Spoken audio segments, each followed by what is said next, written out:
रायजो राजा नोंथांमोननिसिम आंनि खुलुमनाय आरो सिबिनायखौ बावहरग्रोबाय।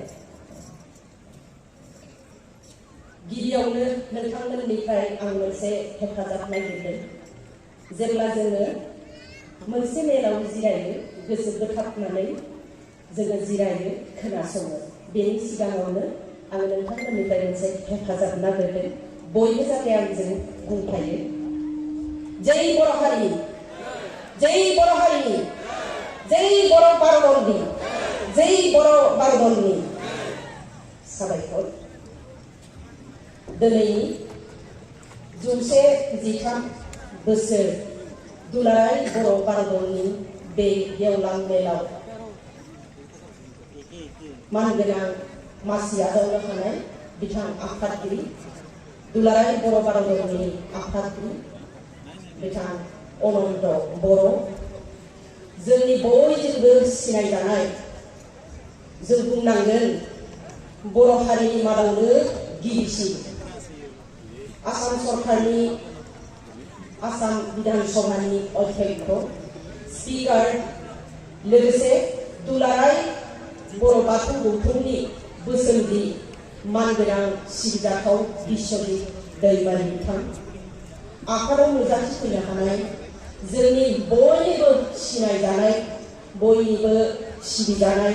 बिथां राभा हासं अट'नमास काउन्सिलनि चिफ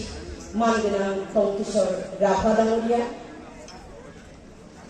बे आफादाव नुजाथिफैनो हानाय जोंनि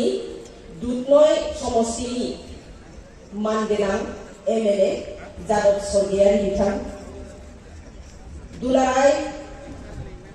एबसुनि जोंनि गवालपारा जिल्लानि मानगोनां आफादगिरि सन्तोष हाज'वारि बिथां, आफादाव मासि आजावनो हानाय जोंनि बयजोंबो सिनायजानाय BKWACनि EN मानगोनां अमिय बसुमतारी बिथां, जोंनि बयनिबो सिबिजाथाव बे जौसाङाव जिरायनो हानाय जोंनि मानगिरि सिबिजाथाव बुद्धिजिबि नोंथांमोन, सिगाङाव जिरायनो हानाय दुलाराय गवालपारा जिल्ला बर' बारदलनि 18टा मेटनिफ्राय नुजाथिफैनो हानाय मेटनि आफादगिरि नेहाथारि, लोगोसे बे मेटनि अधीनाव थानाय टटेल 283 समाजनि 82 मानगोनां जोंनि गावबुरा हादोरग्रा नोंथांमोन, आरो लोगोसे सियालमारि आरो प्रगति मेटनि गासै रायजो राजा नोंथांमोन। जों बयबो मिथियो दुलाराय बर' बारदल बुङोबा दासिम जे सावरायनाय बे सानथामनि हाबाफारि लानानै जे जाबाय, दिनैनि फुंनि सेसनाव जे धोरोमखौ लानानै सावरायनाय जाबाय, बे सावरायनायनि गेजेरजों नोंथांमोना गोसो बोथाबनानै खोनासंदों जे बर' बारदला बबेनिफ्राय उत्पत्ति जाखो, मानो जाखो, बे गासै खोथाखौ नोंथांमोना मिथिजोबखादों। दिनै 113 बोसोरनि जारिमिनखौ जोङो बुखानानै नायोब्ला बुरलुंबुथुर दैमानि दैखंखुलियाव थानाय, बुरलुंबुथुर दैमानि खोला फारसे थानाय बर' माहारिखौ जयै खौसेथिनि बान्दोजों खानानै लाखिनो थाखाय बर' माहारिनि राव, हारिमु, धोरोम, रांखान्थि, सोलोंथाइ, आबादनि बिथिङाव जोङो माबोरै दावगालांनो हागोन, जोङो हारिखौ खौसे लाखिनानै जोङो जयै माबोरै जौगालांनो हागोन, बे खोथाखौ दिनै 113 बोसोरनि सिगाङावनो जोंनि गवालपारा जिल्लायाव जोनोम मोननाय माखासे गागि दैदेनगिरि बिथांमोननि गोसो गुदुं नाजाथाबनायाव जोङो बर' माहारिया जयै जोङो खौसेयै दिनै 113 बोसोराव आगान होदों बे बारदल धोरोमारि आफादनि गेजेरजों। बिथांमोननि जे महत उद्देश्य दङमोन, जे महत थांखि दङमोन, बे थांखिखौ दिनैसिम जों बरायदों। दिनैसिम दुलाराय गवालपारा जिल्लानि बर' बारदलनि गेजेरजों जोङो साफा साफा दैदेनगिरि, साफा साफा धोरोम सिबियारि मोननो हादों। नोंथांमोना मिथिगौ जोङो दुलाराय बर' बारदल होननानै बुंनायनि सिगाङाव 113नि जारिमिनखौ जुदि जोङो बुखानानै नायो, अब्ला बे जारिमिनाव जों नुनो मोनगोन हाब्राघाट बर' सन्मिलन, हाब्रा सम्मिलननि खोथाखौ जों बार बुंनांगोन जों बारे जों रायखांबाय थानांगोन जे बर' भारतनि उत्पत्तिया हाब्राखात बर' सम्मिलननि उनावसो जानाय मोनसे नाम सोलायनानै दिनै दुलाराय बर' आफाद जादों बेनि सिगाङावनो 113आव जोंनि जारिमिना मामोन जों बे खोथाखौबो बे आफादनि गेजेरजोंनो जों मिथिना लानो थाखाय आवगायनांगोन जोङो बर' भारतन बुंबाथाय गुबैयै सानो जे हादोंगोरा गावबुरानि मेन साधारन रायजोनि जि मनोभाब रायजो राजानि जि मनोभाब बे मनोभाबनि गेजेरजों खारन जोंबो बे गामियावनो देरनाय बे गामिनिफ्रायनो देरनानै जोंबो दिनै फंनैसो बुंनो हानायनि गोहो बोलो मोनदों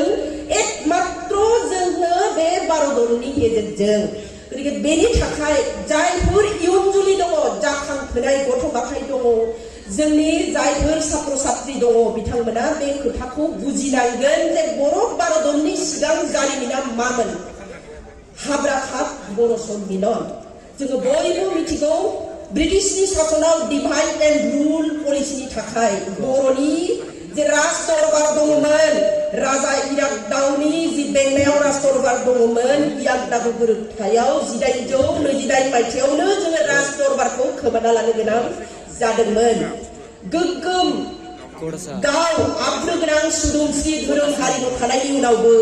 बर' हारिया मालायजों मुगैजानाय जादोंमोन सेरखाय बेरखाय जादोंमोन गोदाय गोदाय जादोंमोन 1900 जौथाइनि सिगाङाव बै समाव जायफोर सानसुमै बिथांमोना दंमोन जों बुंनो हागौ बर' हाब्राखात सम्मिलन बुंनायनि लोगो लोगो बिथां कमलाकान्त कसारी बिथां जोंनि गाहाय नेहाथारि